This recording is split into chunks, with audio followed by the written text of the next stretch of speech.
From the response of Labour to the Smith government's handling of the strike by teachers to the NDP leader's arrival in the legislature. Time now for tonight's politics panel. And joining us this evening, former Mayor of Lethbridge, Chris Spearman, and John Santos, political analyst. Good evening to you both.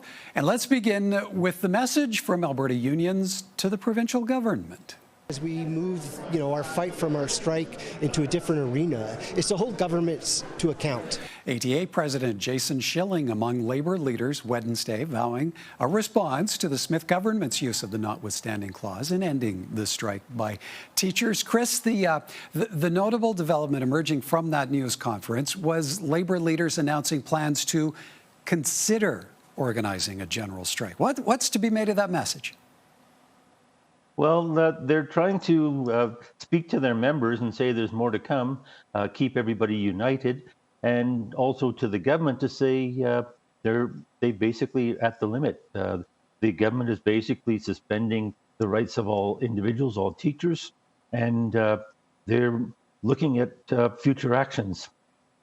John, surprised they weren't there to announce an actual general strike? Was that maybe the expectation? I don't think so. That scale of a labor action would be very difficult to organize. I mean, in getting to this point with, teachers having executed the largest job action that we've seen in the province's history, it took a long time to get to this point. It will also take a long time to get to a general strike if indeed Alberta ever got there. And so I think this is more about mobilizing workers, telling them to be ready for actions to support teachers as much as it is about putting the government on notice. Chris, surprised to see the ATA there on hand for Wednesday's news conference. Teachers and their association face some stiff penalties. Were they to resume strike action? Not to say that if there were a general strike, they would take part, but they were certainly at that newser. Yes. I think the labor movement, including teachers, is looking at ways to work together and support each other. So I think the teachers welcome all kinds of support and want to be involved. John, maybe to pick up on your last point there, while talk of that general strike lingers, union members they're being urged to mobilize around recall petition campaigns. How far do you see that going to compelling the government to reverse course on its handling of the teachers' strike?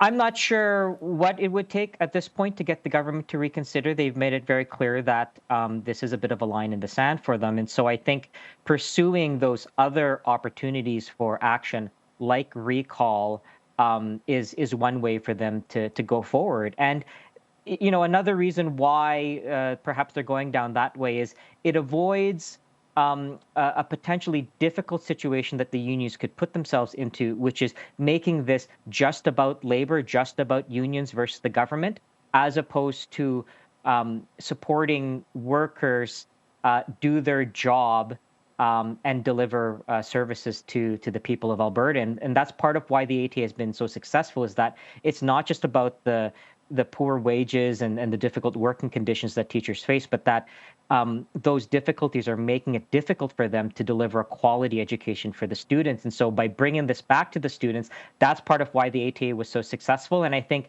mobilizing around those other avenues besides direct labor action is one way that the labor movement can avoid making this a unions versus the government fight, which I suspect they know they would be at quite a disadvantage of in this province. Well, and so maybe on that point, Chris, where do you feel this response from the collection of unions leaves the Smith government and the direction it will take with Labour moving forward?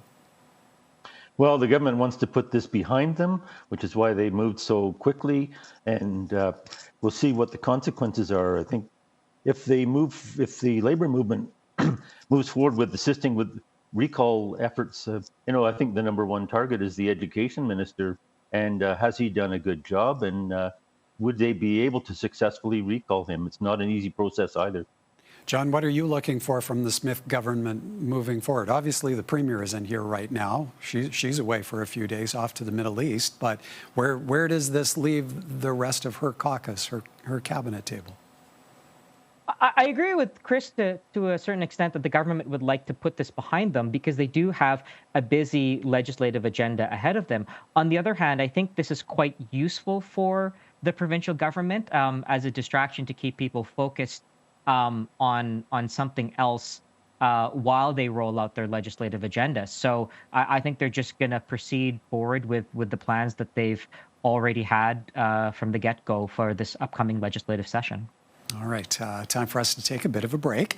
But when we come back, Naheed Nenshi's arrival in the legislature and a look at some new polling numbers. More from our politics panel in a moment. Welcome back. The fall sitting is underway. That means a new face has arrived in the legislature. So the simple question is, does the Premier now believe that class size and complexity are a problem in public education, and when did she come to this realization? It's nice to see the opposition leader. I'm sure when we were both 20 years old, we never expected to be standing across from each other when we shared a class that was moderated by Peter Lougheed.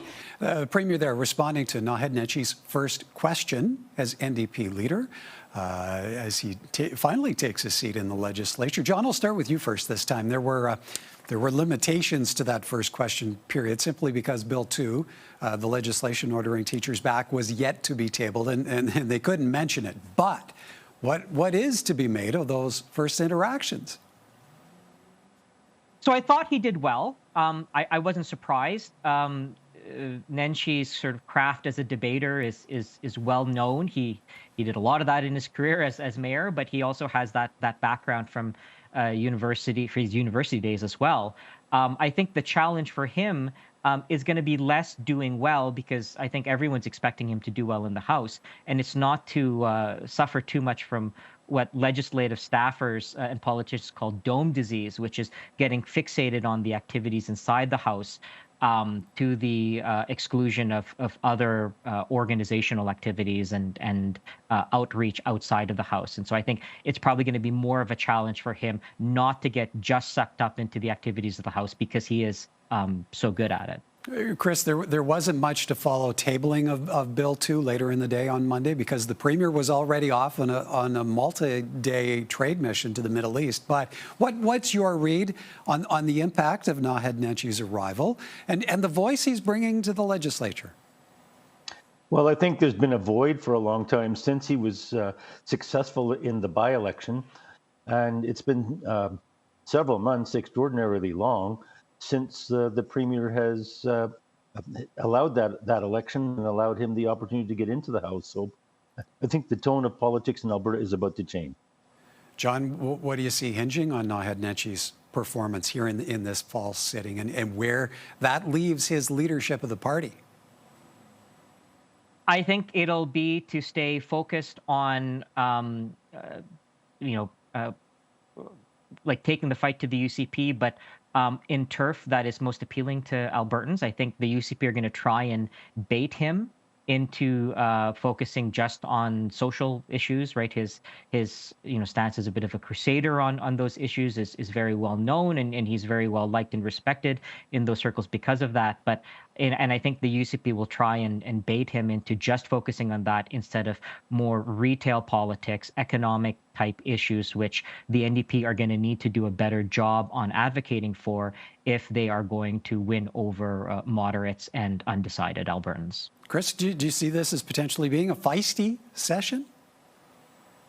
I would think it's going to be. I think Mr.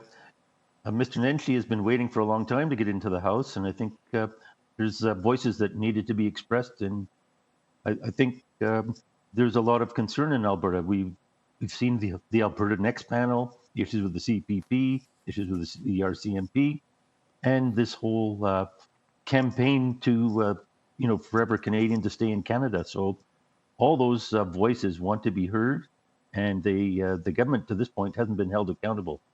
All right. Well, with leadership dynamics changing across the aisle, there also now is focus on the direction of the governing party. The UCP has really become a party of division. and they've pushed themselves to the extreme.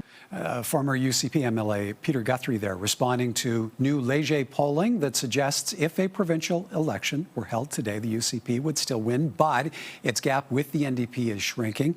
And where party leaders are concerned, Naheed Nenshi is now polling 5 points higher than Danielle Smith. Chris, that Leger survey also suggesting 61% of Alberta voters feel the province is headed in the wrong direction, which is 10 points higher than back in May. What do you see driving dissatisfaction in the government? Is it as simple as pinning it on handling of the teacher strike? No, I believe that the Alberta Next panel, everybody was insulted by that. I think it's backfired on them. In the spring, when we looked at the polling numbers, the comments then were, Danielle Smith has had an extended honeymoon with voters and Albertans. And in a short 4 months, it's turned around completely.